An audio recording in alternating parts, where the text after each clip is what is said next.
याला लोकप्रतिनिधी म्हणत नाहीत, याला खुनशी राजकारण म्हणतात. आणि ज्याच्यासाठी आमचे विरोधक अख्ख्या मला वाटते महाराष्ट्र राज्यात प्रसिद्ध आहे. अरे थोडा तरी स्वाभिमान असेल तर सांगा जनतेला उभं राहून. तुम्ही शेवटी लोकप्रतिनिधी आहात, तुमचं स्वतःचं मत आहे. कुणासाठी एवढा लाचार व्हायची गरज नाही. जागा हस्तांतरित करून देत नाही आणि तुम्ही सांगताय अमल साहेब आमदार असताना अमल साहेबांनी कामं केली नाहीत म्हणून. ज्या माझ्या कष्टकरी शेतकऱ्यांनी, ज्या माझ्या युवकांनी, ज्या माझ्या नवमतदारांनी, ज्या माझ्या माता भगिनींनी तुम्हाला विश्वासाने मत टाकलं, त्या विश्वासाची तुम्ही थोडी सुद्धा किंमत ठेवू शकला नाही. देणारा भरपूर देत असतो, पण तुमची भाषाच अरेरावीची. आणि याच्यासाठीच या सगळ्यांना या सत्ता हव्या की आम्हाला आमची घरं भरण्यासाठी सत्ता हवी. लोक सत्तेत राहिली की त्यांच्याबद्दल एक अँटी इन्कम्पन्सी निर्माण होते. त्या पद्धतीनं झालं असेल की लोकांना वाटलं असेल चला नवीन नेतृत्वाच्या हातामध्ये सत्ता देऊन बघू. त्या पद्धतीनं सत्ता दिली गेली. पण आता तो प्रत्येक माणूस विचार करतोय की जुनं असतं तेच सोनं असतं. येताना मला आप्पांनी आवर्जून सांगितलं की चुयात चाललाय, स्वर्गीय आनंदराव पाटील चुयेकरांचं नाव घ्यायला विसरू नका. जर आज आपल्याकडे शेतकरी आत्महत्या करत नाहीये तर त्याचं कारण आहे गोकुळ दूध संघ, जो त्या व्यक्तीच्या कल्पनेतून निर्माण झालेला आहे. 5 वर्ष विधानसभेचे गेले, 5 वर्ष गोकुळचेही जातील. स्पेशियस, लक्झुरियस, सगळं मिळेल अगदी मनासारखं.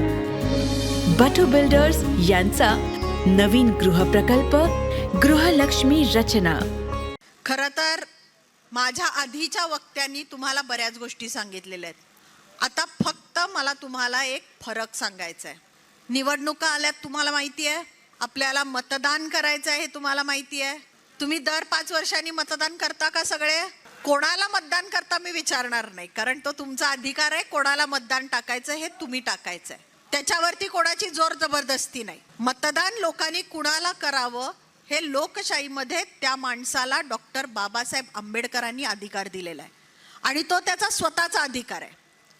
त्याच्यावरती कोणाची मक्तेदारी नाही चालत. आज खरोखर वाईट वाटलं जेव्हा या व्यासपीठावरून कळालं की गोकुळच्या काही कर्मचाऱ्यांना शपथा घेण्यासाठी एकत्र घेऊन गेलेले आहेत, त्यांच्यावरती दबाव करण्याचं चालू आहे आणि शपथा घेऊन आमचं काम केलं पाहिजे, आमचाच प्रचार केलं पाहिजे, तुमच्या सगळ्या कुटुंबाचं मत आम्हाला मिळालं पाहिजे, अशा तऱ्हेने वागणूक चालू आहे.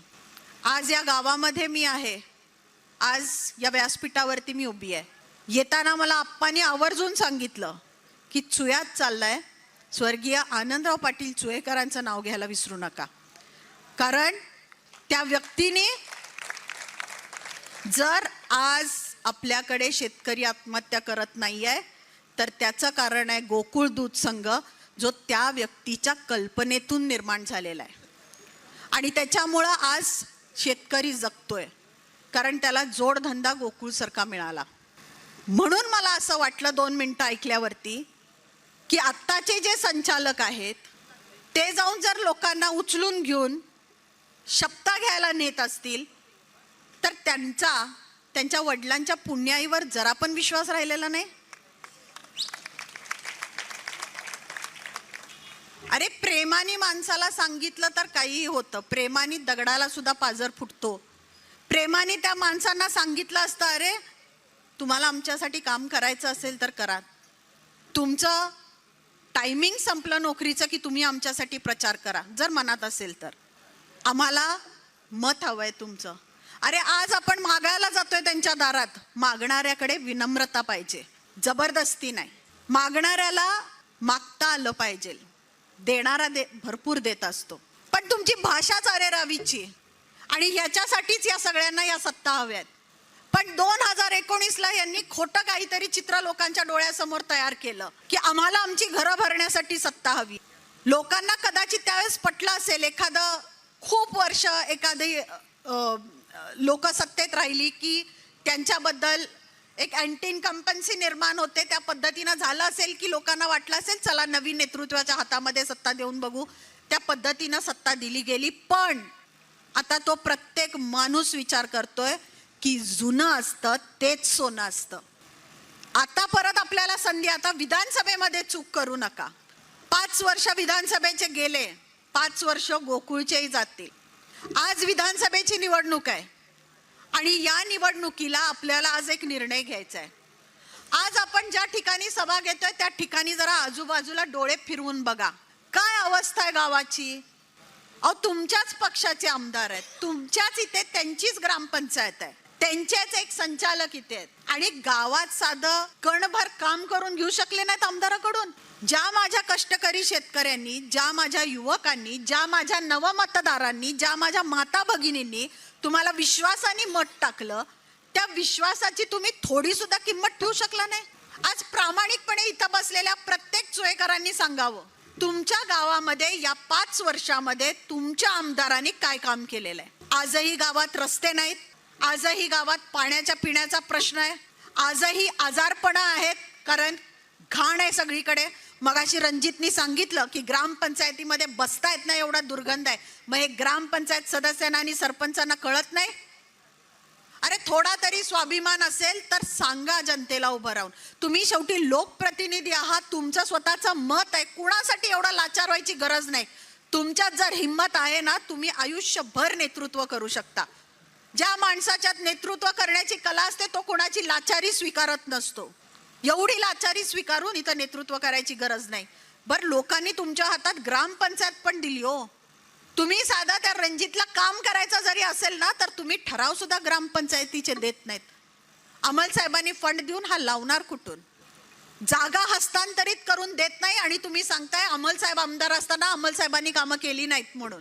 अरे कुठलाही आमदाराचा शासकीय निधी लावायचा असला तर ग्रामपंचायतीचा ठराव त्या ठिकाणी लागतो आपल्याला. हे काय मला नव्याने तुम्हाला शिकवायला नको आहे. या अशा पद्धतीची कामं ही करतात. कायम मतभेद करायचे.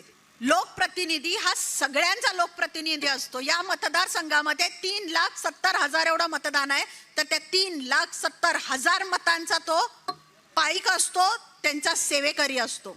त्यातलं तुम्ही असं म्हणून चालत नाही हे माझ्या गटाचं मतदान आहे, हे विरोधकांच्या गटाचं मतदान आहे, माझ्या 4 घरापुरत्यावर रस्ता कर, मधली 4 घरं सोड आणि पुढची 2 घरं धर. याला लोकप्रतिनिधी म्हणत नाहीत, याला खुनशी राजकारण म्हणतात. आणि ज्याच्यासाठी आमचे विरोधक अख्ख्या मला वाटते महाराष्ट्र राज्यात प्रसिद्ध आहेत. अतिशय खुनशी राजकारण. कायम लोकांच्या मनात द्वेष निर्माण करायचा, लोक भडकतील अशी वक्तव्य करायची, एखाद्याची खोटी बोलून इमेज बिघडवून टाकायची. पण एक लक्षात ठेवा, जर खोटं बोलून एखाद्या माणसाची जर तुम्ही इमेज खराब करत असाल, एखाद्या माणसाचं जर व्यक्तिमत्व खराब करत असाल, तर ते तुमचं कर्म तुम्ही एका काय म्हणतात कर्जाच्या स्वरूपात घ्या. हे तुमचं कर्ज आहे आणि कर्म जे आहे ना, ते हे कर्ज व्याजासकट परत देत असतं. अशाच नवनवीन अपडेट पाहण्यासाठी आमच्या KK न्यूज चॅनेलला सबस्क्राईब करा.